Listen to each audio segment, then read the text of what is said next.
મિત્રો, આપણા સમાજની એક પરંપરા છે કે ભાઈઓ જુદા થાય એટલે માવતર છે એ નાના દીકરાની ભેગા રહે. એના બે કારણ છે કે એક તો નાનો દીકરો લાડક્યો હોય અને બીજું કારણ એ છે કે નાના દીકરાના સંતાનો નાના હોય એટલે એમને મદદરૂપ થઈ શકે. હવે 3 ભાઈનો પરિવાર, 3 ભાઈમાંથી એક ભાઈને બોલવા વ્યવહાર નહીં, બાયુને બોલવા વ્યવહાર નહીં.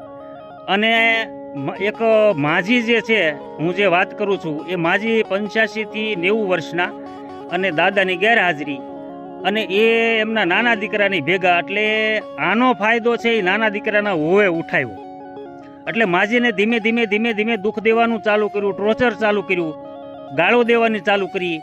અને આ પાડોશી બધા જાણે, પણ પાડોશીને એમ થાય કે જો આપણે કંઈ કહેશું તો આ બાઈ છે એ આપણી સાથે ઝઘડો કરશે.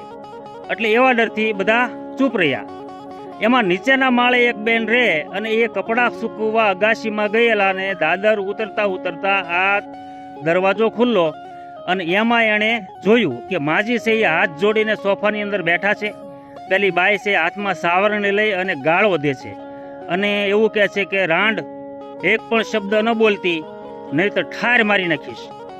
હવે આ બેનથી રહેવાયું નહીં એટલે એણે વાયા એ માના ભત્રીજાનો નંબર ગોત્યો, એના ભાઈના દીકરાનો સંપર્ક કર્યો અને એને બધી વાત કરી કે ભાઈ આ માજી સાથે આ રીતનું વર્તન કરે છે અને આવું દુઃખ દે છે તો આનું કંઈક કરો, નહીંતર આ માજી છે એ મરી જશે.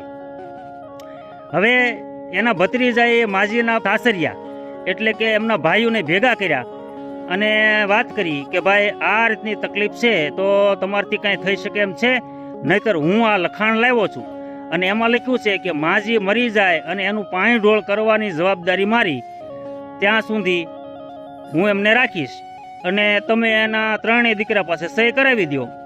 એટલે ભાઈઓએ એમના મોટા દીકરાને બોલાવ્યો અને વાત કરી કે ભાઈ આ રીતનું છે. તો મોટા દીકરાએ કીધું કે મારી બાને મારી ભેગું રહેવું હોય તો મને કાંઈ વાંધો નથી. તો માજીને પૂછ્યું તો માજીએ કીધું કે મને કાંઈ વાંધો નથી. એટલે મોટા દીકરા ભેગા એ માજી વયા ગયા અને અત્યારે એ માજીને લીલા લહેર છે.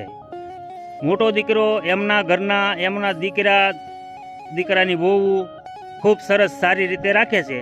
એટલે મારો કહેવાનો ભાવાર્થ એ છે મિત્રો કે આ આંગળી સિંજાનું પુણ્ય કહેવાય. આપણે કહેવત છે ને કે આંગળી સિંજાનું પુણ્ય મળે.